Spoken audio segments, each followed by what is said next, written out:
ជំរាបសួរអ្នកទាំងអស់គ្នាមកកាន់ Central Music Education ថ្ងៃនេះយើងនឹងមករៀនមេរៀន Solfeggio យើងនឹងមកស្គាល់អំពីនិមិត្តសញ្ញាមួយចំនួននៅក្នុងតន្ត្រីនេះគឺជាតួខ្មៅគឺមានតម្លៃ1ពេលតួសគឺមានតម្លៃ2ពេលនេះគឺជាឧទាហរណ៍ជា rhythm អញ្ចឹងខ្ញុំនឹងផ្ទះដៃអ្នកទាំងអស់គ្នាមើលជាឧទាហរណ៍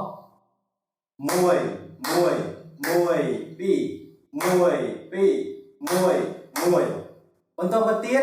នេះគឺជាកូនសាសលនៅលើកូនសាសលគឺមានបន្ទាត់5ដែលយើងហៅថាបញ្ជាលេខានៅបន្ទាត់ខាងក្រោមដែលមានគំនូសបន្ទាត់ខ្លីដែលយើងហៅថាបន្ទាត់បន្ថែមចំណុចនេះគឺយើងហៅថា Do ឬក៏ C ដែលមានជានិមិត្តសញ្ញាជាអក្សរអង់គ្លេសបន្តមកទៀតគឺ Re មាននិមិត្តសញ្ញាជាអក្សរ D Mi គឺមាននិមិត្តសញ្ញាជាអក្សរ E ចឹងអ្នកទាំងអស់គ្នាព្យាយាមចំណាំទៅលើខ្សែបន្ទាត់នៃកម្ពស់សំឡេងដែលខ្ញុំបានបង្ហាញ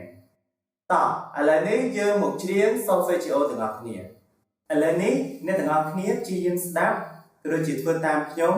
និងព្យាយាមចំណាំកម្ពស់សំឡេងនៅលើចំណុចខ្សែបន្ទាត់នីមួយៗតោះឥឡូវយើងមកចាប់ផ្ដើមទាំងអស់គ្នា Do re mi mi re do do re re mi mi re do mi re do mi mi re re do mi mi do do do re mi do re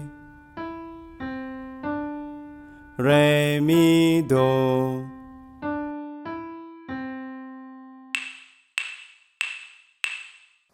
អរគុណអ្នកទាំងអស់គ្នាកុំភ្លេចចែករំលែកមេរៀននេះទៅដល់អ្នកដែលស្រឡាញ់តន្ត្រី